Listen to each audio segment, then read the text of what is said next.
संगम नगरी प्रयागराज में 13 जनवरी से शुरू हो रहे महाकुंभ में सिर्फ धर्म और आध्यात्म की गंगा नहीं बहेगी, बल्कि यहाँ तमाम गंभीर मुद्दों पर भी चर्चा की जाएगी।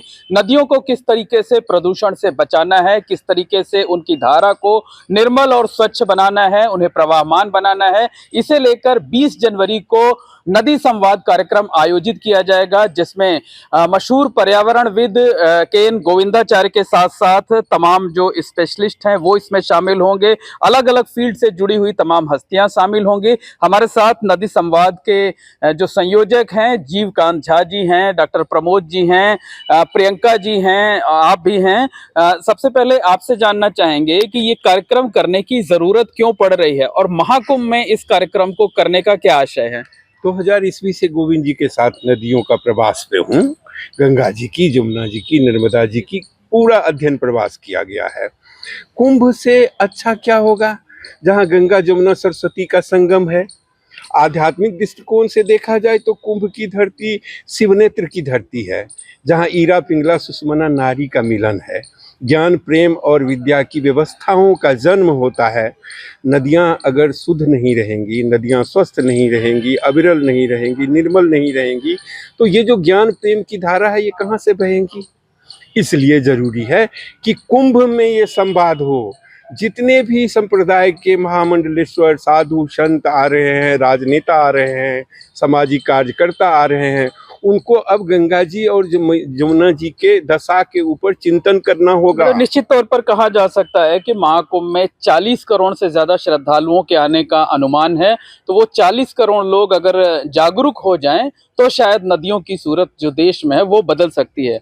20 जनवरी को जो कार्यक्रम आप लोग आयोजित कर रहे हैं उसमें कौन कौन से प्रमुख लोग रहेंगे और किन प्रमुख बिंदुओं पर चर्चा की जाएगी? नदी संवाद में हम लोग प्रयास कर रहे हैं कि जितने भी सारे क्षेत्र के लोग, वैज्ञानिक लोग भी आएँ, जो सामाजिक कार्यकर्ता हैं वो लोग भी आएँ, और देश के कर्णधार जो नेतागण हैं वो लोग भी आएँ, और धर्म सत्ता के लोग तो महामंडलेश्वर लोग आ ही रहे हैं। नदी का विकल्प कोई नहीं है, पानी का कोई विकल्प नहीं है, हवा का कोई विकल्प नहीं है। हम कितना भी हम अगर विकास कर लें, लेकिन पानी के बिना और वायु के बिना हमारा जीवन समाप्त है। हमारा ही नहीं, मानव का ही नहीं, जीव जंतुओं का भी ये समाप्त है। तो के.एन. गोविंदाचार्य जी ने जो पिछले 24 सालों में जो अध्ययन के अंतर्गत जिन मुद्दों को उठाया है, इसमें पानी और पर्यावरण के ऊपर उठाया है। इस आने वाला समय संकट का जो है वो पानी के ऊपर ही है। और ये जो सदी है ये सदी जो है 21वीं सदी जो है उसका यौवन है, 25वां वर्ष में है। और इस मुद्दों को, जो जीवन से संबंधित मुद्दा है, इस महाकुंभ के से अच्छा जगह नहीं हो सकता है इस मुद्दे को उठाने। मतलब अगर इस पर अभी चर्चा करेंगे, भविष्य को लेकर चेताएंगे, तब आने वाले दिनों में लोगों को पानी मिलेगा, पीने के लिए पानी मिलेगा, पर्याप्त पानी मिलेगा, स्वच्छ पानी मिलेगा। मैम, डॉक्टर प्रियंका जी हैं, मैम आपसे ये जानना चाहेंगे कि सिर्फ एक दिन चर्चा भर कर लेने से क्या होगा? जो है यहाँ पर तो तमाम लोग आएंगे, करोड़ों लोग आएंगे, चले जाएंगे। आप एक पंडाल में चर्चा करेंगी, ये लोगों तक कैसे पहुंचेगा? लोग कैसे जागरूक होंगे? लोग कब अपनी जिम्मेदारी को समझेंगे? सर, निश्चय थैंक यू। ये बहुत दुख का विषय है कि जब हमारा अपना स्वार्थ होता है या पर्सनल कोई जातिगत या पॉलिटिकल इश्यूज होते हैं तो हम काली पट्टी बांध के प्रदर्शन करते हैं, घरों से निकलते हैं, ट्रेन रोक लेते हैं, बहुत सारा कुछ करते हैं। तो डेफिनेटली मुझे लगता है कि गंगा को प्रदूषण मुक्त करने के लिए या गंगा की जैसी सारी ही, माँ गंगा जैसी सारी ही जितनी नदियां हैं उनको निर्मल बनाने के लिए, स्वच्छ बनाने के लिए मुझे लगता है कि चिपको जैसा आंदोलन होना चाहिए, है ना, कि हर कोई अपना माइंडसेट बदले और घर से निकले। और डेफिनेटली जो गंगा को स्पेशली कुंभ के समय जो लोग आ रहे हैं, मुझे उनसे आग्रह है कि मैं निवेदन करूंगी कि वो नदियों में कूड़ा मतलब 20 जनवरी को अगर आप कार्यक्रम करेंगे, हाँ, तो उसके बाद भी तो लोगों को जागरूक करेंगे, यहाँ पर कैंपेन करेंगे। और हम सभी से, मतलब सभी से निवेदन है मेरा कि गंगा को निर्मल बनाने के लिए आगे आए, जन भागीदारी। स्पेशली जो माइंडसेट चेंज करने की बात हो रही कि जो रिलीजियस कूड़ा करकट है वो ना डालें, और गंगा स्नान ही करना जरूरी नहीं, गंगा दर्शन ही गंगा स्नान है मेरी तरफ से तो। और गोविंदाचार्य जी का जो ये संकल्प है, डेफिनेटली मुझे उम्मीद है कि माननीय मोदी जी जरूर उसको पूरा करेंगे और गंगा स्वच्छ होगी। बिल्कुल उम्मीद ये इस बात की है कि गंगा जरूर स्वच्छ होंगी।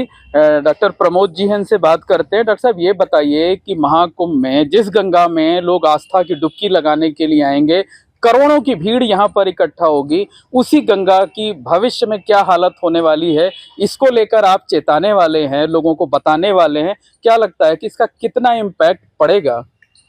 गंगा ही क्यों, सभी नदियों की बात करें तो जलस्तर तो नीचे ही जा रहा है, और जलस्तर केवल सरकारी प्रयासों से ऊपर आएगा नहीं। सरकार और समाज दोनों को मिलकर के इस पे सोचना चाहिए कि जलस्तर हमारा कैसे ऊपर उठे।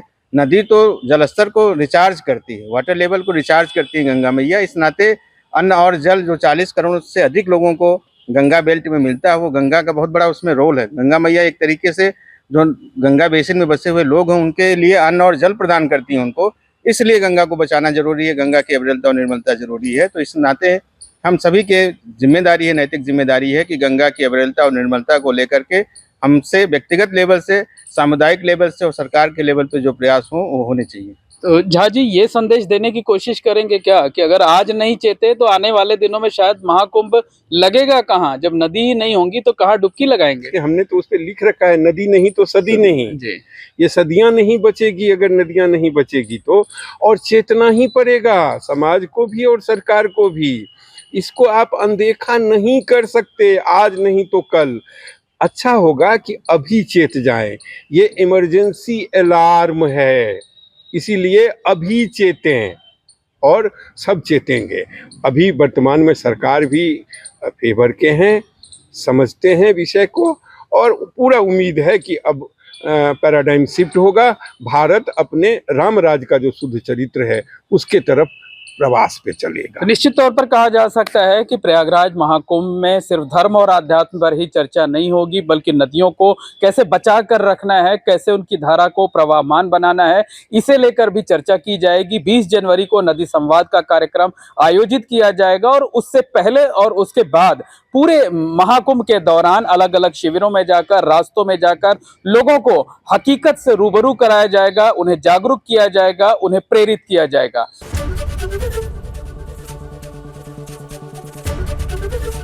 एबीपी गंगा, खबर आपकी, जुबान आपकी।